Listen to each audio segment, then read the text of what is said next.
మీ business ఏదైనా మీ ఊర్లో promotion చేయాలంటే అది సుమన్ టీవీతోనే సాధ్యం. ఇప్పుడే సంప్రదించండి. హాయ్ హలో నమస్తే వెల్కమ్ టు సుమన్ టీవీ. నేను మీ శ్రవంతి. ప్రస్తుతం మనం ఇప్పుడు సుమన్ టీవీ ఆఫీస్ లో ఉన్నాము. ఇప్పుడు నేను మీకు పరిచయం చేయబోయే వ్యక్తి ఓదెల నరేష్ గారు ప్రస్తుతం మనతో పాటు ఉన్నారు. ఓదెల నరేష్ గారు అంటే ఎవరు అని చెప్పేసి మీకు ఒక చిన్న డౌట్ రావచ్చు.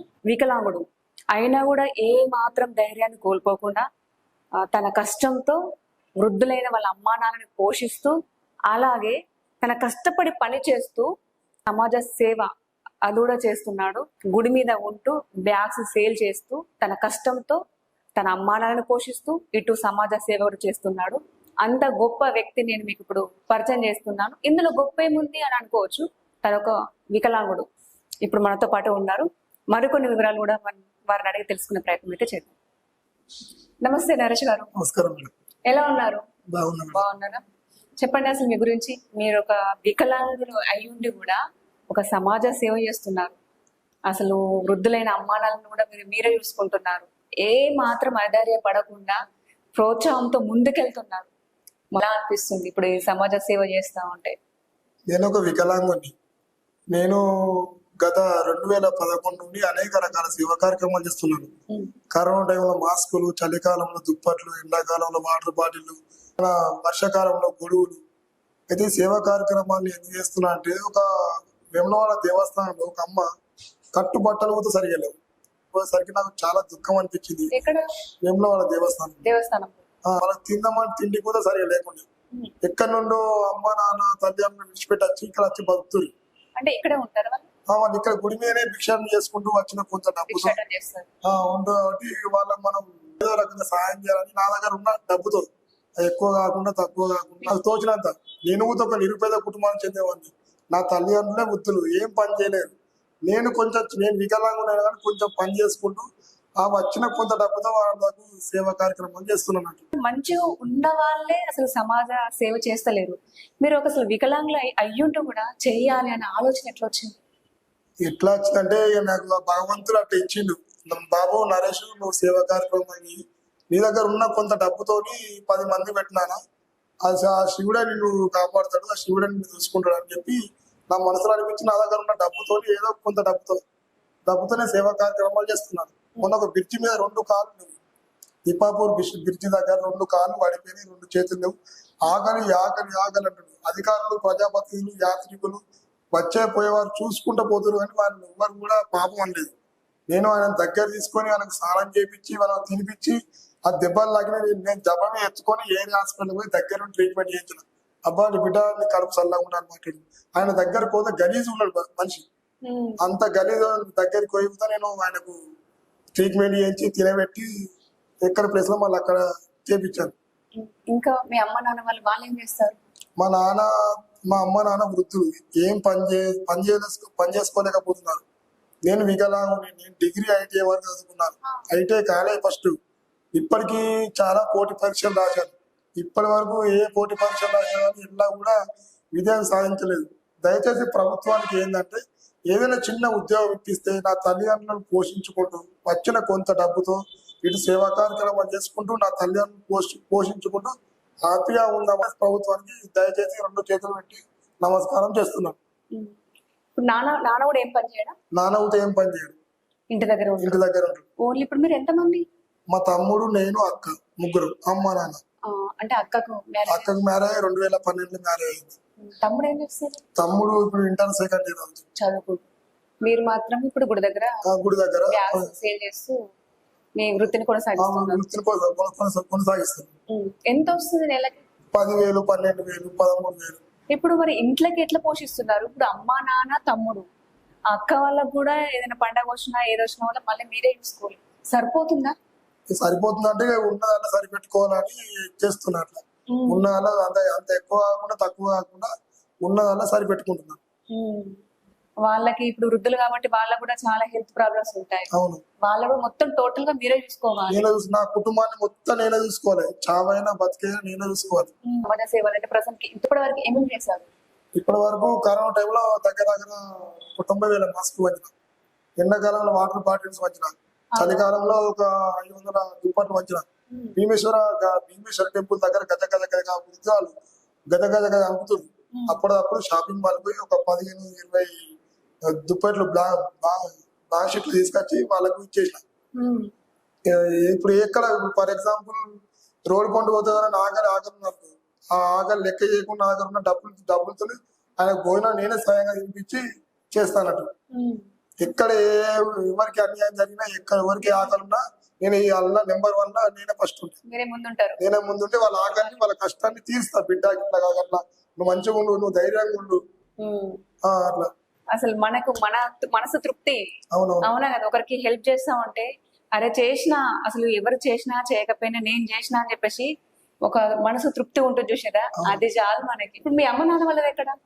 మా ప్రాపర్ ఘర్షగుర్తి గంగాధరం మండలం. నేను బతుకుతారు కొరకు వేములవాడకి వచ్చి వేములవాడలో ఉంటున్నాను. ఎప్పుడు వచ్చారు మీరు ఇక్కడికి? నేను వేములవాడకి వచ్చి 2016లో వచ్చాను. అప్పుడు వచ్చారంటే అంటే మీరు ఒకరే వచ్చిరా మొత్తం ఫ్యామిలీ? నేను ఒక్కనే ఉంటున్నా వేములవాడలో, నేను ఒక్కనే ఉంటున్నా. అమ్మ నాన్న? ఈ అమ్మ నాన్న ఘర్షగుర్తిలో మా సొంత ఊళ్ళో ఉంటారు. ఎప్పుడైనా నాకు ఇబ్బంది అయినప్పుడు అమ్మ వస్తానట్టు. ఆహా. అది నాన్న? నాన్న ఇంటి దగ్గరనే ఉంటాడు.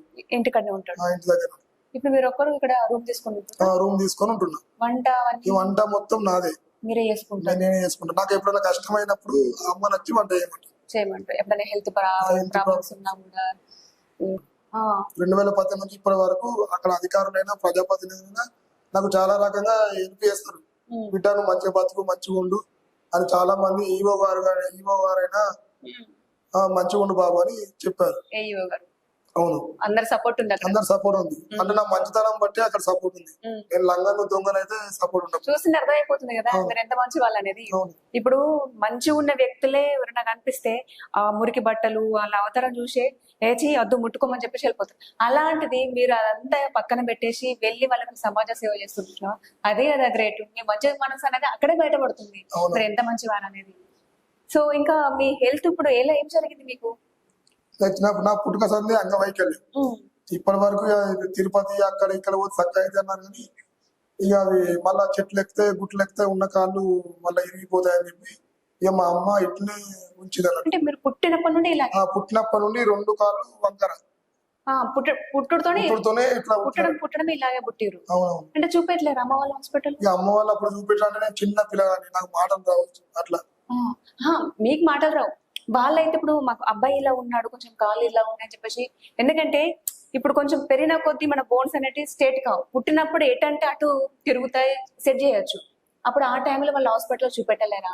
అక్కడ గాంధీ హాస్పిటల్ ఉంచారు అక్కడ హైదరాబాద్ లో ఉంచారు కానీ బాబు చక్కగా కావు, ఇట్లనే ఉంటాయని చాలా హాస్పిటల్ డాక్టర్లు అన్నారు.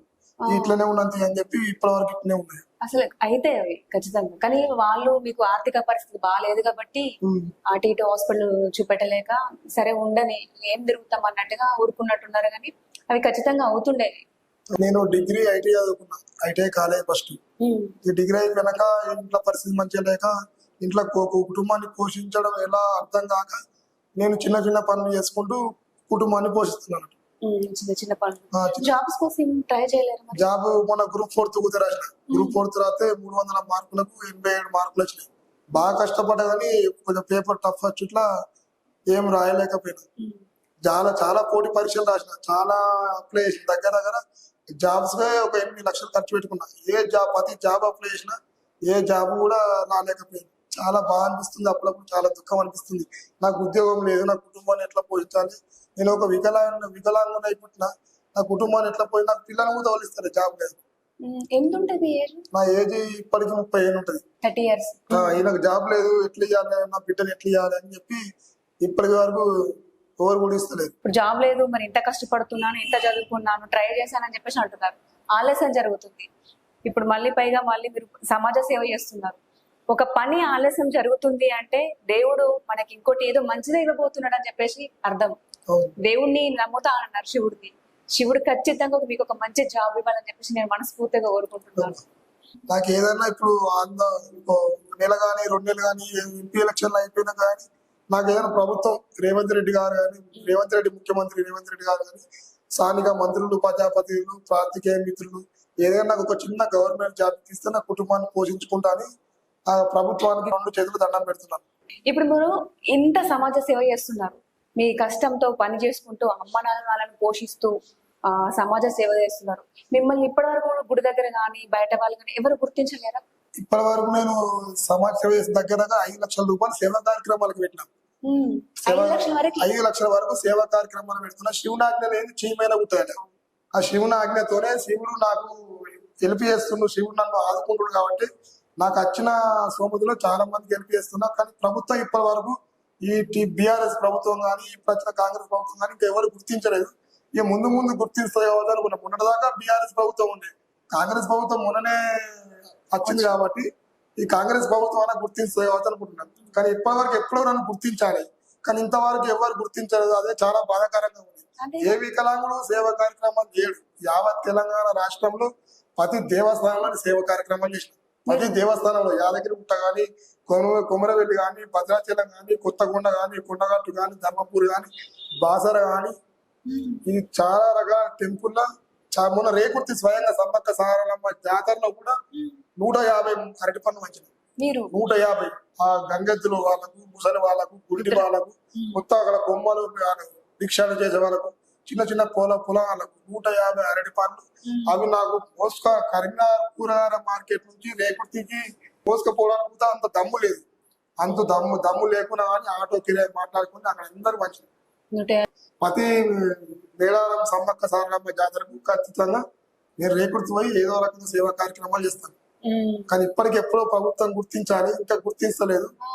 శివుని మీద బేరం వేసుకున్నా, శివులా దిక్కున్నా. కానీ అదే అంటున్నా కదా, అసలు ఇంత మంచి కార్యక్రమం చేస్తున్నారు.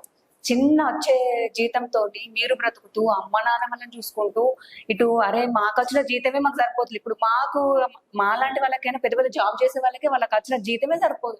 అట్లాంటిది మీకు ఒక 10,000 వేసుకోరే, 10,000 జీతంలో ఇటు అమ్మా నాన్న వాళ్ళని చూసుకుంటా, ఇటు మీరు మీ ఖర్చులకు ఉంచుకొని తర్వాత సమాజ సేవ చేస్తున్నారంటే అది గ్రేట్ కదా. మనకు వచ్చే జీతంతోనే అమ్మా మాకు డబ్బులు సరిపోతలేవు, ఏం చేస్తాం లైట్ తీసుకుంటారు. అలాంటి సమాజంలో మనం బ్రతుకుతున్నాం ఇప్పుడు, అవునా కాదా? అలాంటి మీరు అవి ఏం పట్టించుకోకుండా నా వంతు సహాయం చేస్తా అని చెప్పేసి మీరు ముందుకెళ్తారు చూసారా, అసలు గ్రేట్ సార్. నిజంగా చెప్తున్నా, చాలా గ్రేట్. నేను మీకు మనస్ఫూర్తిగా నేను కృతజ్ఞత తెలుపుతున్నా. నా ఊపిరి ఉన్నంత వరకు, నా ప్రాణం ఉన్నంత వరకు నేను ఇంకో 2 రోజుల వరకు అయినా బతకగలుగుతాను. అయినా కానీ నా ప్రాణం ఉన్నంత వరకు సేవా కార్యక్రమాలు చేస్తూ ఉంటాను. ప్రభుత్వం గుర్తించకపోయినా కానీ నేను ఇప్పటి వరకు సేవా కార్యక్రమాలు చేస్తూనే ఉన్నాను. ఇక ముందు అయినా సేవా కార్యక్రమాలు చేస్తూనే ఉంటాను. ఇప్పటి వరకు నేను చేసిన సేవా కార్యక్రమాలు ముసలి వాళ్ళకు, గుడ్డి వాళ్ళకు, కుంటి వాళ్ళకు, చెవిటి వాళ్ళకు, మత సీమితం లేని వాళ్ళకు, కాళ్ళు లేని వాళ్ళకు, చేతులు లేని వాళ్ళకు, ఇలా రకరకాలుగా సేవా కార్యక్రమాలు చేస్తూనే ఉన్నాను. కొత్తకొండ వీరభద్రస్వామి దేవస్థానంలో అంటే ప్రతి టెంపుల్ కి మీరు వెళ్ళి సేవ చేస్తున్నారు. ఇప్పుడు నేను రేపు పొద్దున ఏ టెంపుల్ కన్నా దర్శనానికి పోయినా కానీ అక్కడ సేవా కార్యక్రమాలు చేస్తాను. ఫర్ ఎగ్జాంపుల్ 2 కాళ్ళు లేని వికలాంగునికి పంపిణీ చేసిన వికలాంగుడు. గ్రేట్. అసలు మీరు ఒక వికలాంగుడు అయి ఉండి కూడా ఏ మాత్రం ధైర్యపడకుండా మీ వంతు సహాయం చేస్తున్నారు ఋషిరా, అసలు గ్రేట్ నిజంగా. మా వృద్ధురాలకి చీరలు లేవు, ఆ చీర కట్టుకోవడానికి చీర లేదు. మొన్న రీసెంట్ గా 15 రోజుల కింద ఆ వృద్ధురాలకి నేనే స్వయంగా 500 రూపాయలు పెట్టి చీర కొనిచ్చి. ఇప్పటికి మనం ఆల్ మినిస్టర్లు మొన్న బీఆర్ఎస్ ప్రభుత్వం ఉన్నప్పుడు ఆల్ మినిస్టర్లను కలిసిన ముఖ్యమంత్రి కేసీఆర్ గారు కూడా సెక్రటరీ లో కలిసిన స్థానిక కేటీఆర్ మంత్రివర్యులు వేములవాడ కానీ, సిరిసిల్ల కానీ, జిల్లాలో కానీ, బద్దెలపల్లి కానీ ప్రతిసారి మీటింగ్ లకు అటెండ్ అయ్యి సార్ నా బాధ చెప్పుకో, తప్పకుండా నీకు 15 రోజులు గవర్నమెంట్ పెట్టిస్తాను అక్కడ ప్రజాప్రతినిధుల ముందు మాట్లాడిండు. అక్కడ బండారు తిరుపతి అన్న పిఏ కూడా చెప్పిండు, నీకు తప్పకుండా సార్ నీకు ఖచ్చితంగా నీకు హెల్ప్ చేయాలని. ఇంతవరకు హెల్ప్ చేయలేకపోయాడు. స్థానిక మా ఎమ్మెల్యే సింకే రవిశంకర్ ఉండే అక్కడ చొప్పాని కాన్స్టిట్యూన్సీ. ఆ చొప్పాని కాన్స్టిట్యూన్సీ బిడ్డ నీకు ఏం బాధ ఉంది, నీ కష్టం నీ బాధ నాకు అంత తెలుసు, తప్పకుండా నీకు మంచి ఉద్యోగం పెట్టిస్తారు. అందరూ హామీ ఇచ్చారు, నీకు ఉద్యోగం పెట్టిస్తారు, నీకు మంచి ఉద్యోగం ఉంది, నీకు మంచి కూర్చొని ఉంది. కానీ మాటల పద్ధతి కానీ చేతుల పని ఎవరు చేసింది? మనకు మనమే కష్టపడాలి, మనకు మనమే ముందుకెళ్ళిపోవాలి తప్ప ఎవరో వస్తారు ఏదో చేస్తారని చెప్పేసి అసలు ఎవరి కోసం ఎదురు చూడద్దు. అట్లా ఎదురు చూడకుండా కూడా మీరు కష్టపడుతున్నారు చూసారా. మీ వంతు సహాయం కూడా చేస్తున్నారు, మీ అమ్మ నాన్న చూసుకుంటున్నారు, దాంతో పాటు ఒక వృద్ధులకు, అనాథ వాళ్ళకి హెల్ప్ చేస్తున్నారు. ఎవరి కాళ్ళ మీద మీరు ఆధారపడి బ్రతుకుతలేరు కదా, మీ కాళ్ళ మీదే మీరు ఆధారపడి బ్రతుకుతున్నారు. కానీ దేవుడు కొంచెం దయదాచి మీకు ఒక పర్మనెంట్ ఒక జాబ్ ఇవ్వాలని చెప్పేసి నేనైతే కోరుకుంటున్నాను. నేను అనుకుంటున్నా వేములవాడ రాజరాజేశ్వర స్వామి దేవస్థానంలోనే చిన్న గవర్నమెంట్ ఉద్యోగం ఇప్పించాలి. ఆ రాజధాని ప్రతిరోజు నేను దర్శనం చేసుకుంటాను. ప్రతిరోజు ఆ దేవస్థానంలోనే చిన్న ఏదైనా ఉద్యోగం అటెండర్ కానీ రికార్డ్ అసిస్టెంట్ కానీ ఏ చిన్న ఉద్యోగం ఈ వేములవాడ రాజన్న దేవస్థానంలో ఉద్యోగం కావాలని మనస్ఫూర్తిగా కోరుకుంటున్నాను. ఇక రాజన్న దయ వల్ల నాకు ఏమైతుందో చూడాలి. ఇవన్నీ అవేనా ఫార్మ్స్? ఇవన్నీ అవే, మళ్ళీ ఇవన్నీ ఆ లెటర్లు, ఇవన్నీ లెటర్లు ప్రతి దేవస్థానంలో ఉన్నాయి, ప్రతి డిపార్ట్మెంట్ లో ఉన్నాయి. ఇన్ని లెటర్లు, ఇన్ని లెటర్లు ఉన్నాయి. వేములవాడ రాజన్న దేవస్థానంలో ఉద్యోగం జాబ్స్ కోసం వేములవాడ రాజన్న దేవస్థానం ఇవన్నీ లెటర్లు వచ్చినాయి. ఇప్పటికి నాకు ఏదో ఉద్యోగం రావాలి కానీ ఇంతవరకు ఉద్యోగం ఇన్ని జాబులకు అప్లై చేసిన, ఇన్ని జాబులకు ఇంటర్ మన పోస్ట్ లో 2 లెటర్లు వచ్చినాయి. చూద్దాం బాబు, నీకు కూడా అవకాశం ఉంది, చూద్దాం. అన్నుడు మంది కానీ చేసింది ఏం లేదు. లెటర్లు దగ్గర 50 లెటర్లు. నా అంత కష్టం ఎవరు కూడా ఏమి రాకుండా కూడా ఈ తెలంగాణ రాష్ట్రంలో ఎవరు కూడా నా అంత కష్టపడలేదు. నేను తెలంగాణ ఉద్యమంలో రాష్ట్ర రోగులు, వంట మార్పులు, సకల జన సమ్మెలు, నిరాహార దీక్షలు చాలా చేసిన. తెలంగాణ ఉద్యమంలో మస్తు కొట్లాడిన. యావత్ తెలంగాణ రాష్ట్రంలో మొదటి వికలాంగుని నేనే. తెలంగాణ ఉద్యమంలో ఇబ్బంది జరగదని వంట మార్పు వేసిన పోలీసు వాళ్ళు అరెస్ట్ చేసి గుంజుకపోయినారు, రాళ్లతో కొట్టిర్రు మమ్మల్ని. ఆల్రెడీ స్థానిక ఇప్పుడున్న రవాణా శాఖ మంత్రి వారు ఇరుకున్న పవన్ కళ్యాణ్ దగ్గర ఉన్న బిడ్డ ఏం బాధపడకు, నువ్వు మన విద్యార్థుల కోసం కొట్లాడుతున్నావు, నువ్వు దేనికోసం కొట్లాడుతున్నావు, విద్యార్థుల కోసం కొట్లాడుతున్నావు అని, తప్పకుండా నీకు ఏదో టైంలో మంచి జరుగుతాయని చెప్పిండు. ఇంత మంచి కార్యక్రమాలు చేసారు చూడండి. అసలు ఎవరైనా చేస్తారా ఇలాంటి కార్యక్రమాలు? ఎంత మంచిగా ఉన్నాయి చూడండి కార్యక్రమాలు. అసలు ఇంత సమాజ సేవ ఎవరు చేయరు. అమ్మ వాళ్ళు ఏమంటున్నారు, వాళ్ళు ఏమంటున్నారు? ఇప్పుడు మీరు జాబ్స్ కోసం ఇంత ట్రై చేస్తా ఉంటే వాళ్ళు ఏమంటున్నారు? మా అమ్మ వాళ్ళు ఏమంటారు అంటే, బిడ్డ మనకే పూట గతి లేదు, మనకే రూపాయి లేదు, నువ్వు ఈ సమాజ సేవలు ఎందుకు చేస్తున్నావు, మనకెందుకు అవన్నీ, ఎవరేం సహాయం చేయరు. ఎందుకన్నా కానీ మా అమ్మ నాన్న లెక్క చేయకుండా నాకు వచ్చిన డబ్బుతో నేను సేవా కార్యక్రమాలు చేస్తున్నాను. మా అమ్మ నాన్న విషయం పక్కన పెట్టి కూడా ఏ వృద్ధురాలకు అన్యాయం జరగదు, ఏ వృద్ధురాలు కూడా ఆకలితో బాధపడద్దు అని సేవా కార్యక్రమాలు చేస్తూనే ఉన్నాను. ఇప్పుడు చేతిలో దండం పెట్టి చెప్తున్నాను, తక్షణమే ఏదైనా చిన్నపాటి ఉద్యోగం కల్పిస్తే నా తల్లిదండ్రులను పోషించుకుంటూ ఏ వికలాంగుడు ఏ సేవా కార్యక్రమాలు నేను చేస్తానని ప్రభుత్వానికి రుణపడి ఉంటాను. అసలు మీరు ఇప్పుడు ఇంకా ఏం చేద్దాం అన్నట్టుగా అనుకుంటున్నారు? నాకేంటంటే ఇప్పుడు అమ్మాయి దొరకలేదు, కానీ ఉద్యోగం లేదు, ఎవరు పిల్లలు ఇస్తారు, ఏదైనా చిన్న ఉద్యోగం పెట్టిస్తే అది ఆ ఉద్యోగం ఉంటే ఆటోమేటిక్ గా అమ్మాయి వస్తుంది. నాకు ఎంత పెద్ద కూతురు, నేను డిగ్రీ చదువుకుంటే నాకు అంత పెద్ద ఆఫీసర్ కావాలలేదు, జస్ట్ అటెండర్ అయినా పర్లేదు, నా కాళ్ళ మీద భక్త నా తల్లిదండ్రులు పోషించుకుంటా అని అదే ప్రభుత్వాన్ని డిమాండ్ చేస్తున్నాను. నాకు అంతకంటే ఎక్కువ ఏం లేదు. ఇప్పుడు కూడా ఎవరు అమ్మాయిని ఇస్తలేరు, పెళ్లి జాబ్ లేదు, ఎట్లా ఇవ్వాలి ఏం కదా అని ఎవ్వరు కూడా అమ్మాయిని ఇస్తలేరు. నేను ఏదో కష్టం చేసుకుంటా బతుకుతున్నా, ఏదో చిన్నపాటి ఉద్యోగం కల్పిస్తే నా తల్లిదండ్రులను పోషించుకుంటా అని నేను మనస్ఫూర్తిగా కోరుకున్నాను. ఇప్పుడు వాళ్ళు కూడా వృద్ధులు, ఇప్పుడు మీరు కూడా వికలాంగులు, వచ్చే అమ్మాయి అయినా కనీసం మిమ్మల్ని చూసుకుంటూ ఇప్పుడు మీ పేరెంట్స్ కూడా చూసుకుంటారని చెప్పేసి మీరు అనుకుంటున్నారు. తప్పకుండా ఈ గురించి కొంచెం దయ చూపెట్టాలి. నేను చేస్తున్న సేవా కార్యక్రమాలు కానీ నా కుటుంబ పరిస్థితి కానీ తప్పకుండా నన్ను గుర్తించాలని కాంగ్రెస్ ప్రభుత్వం నన్ను అన్ని విధాలు ఆదుకోవాలని మనస్ఫూర్తిగా కోరుకుంటున్నాను. మీరు ఇప్పుడు జాబ్స్ కోసం ట్రై చేసిన అంటున్నారు కదా, ఇందులో ఏమేమి జాబ్స్ కోసం ట్రై చేశారు? ఆల్ డిపార్ట్మెంట్, తెలంగాణలో ఎన్ని డిపార్ట్మెంట్లు ఉన్నాయో అన్ని డిపార్ట్మెంట్ల జాబులు అప్లై చేసిన, అన్ని డిపార్ట్మెంట్ ఎగ్జామ్ పోటీ పరీక్షలు కూడా రాసిన, ఇలా కూడా నాకు జాబ్ రాలేదు. నా తల్లిదండ్రులను పోషించడం అంటే నాకు కష్టంగా ఉంది. నేను ఇంత పోషించడం బాగా కష్టంగా ఉంది. నేను నడవడమే ఇబ్బంది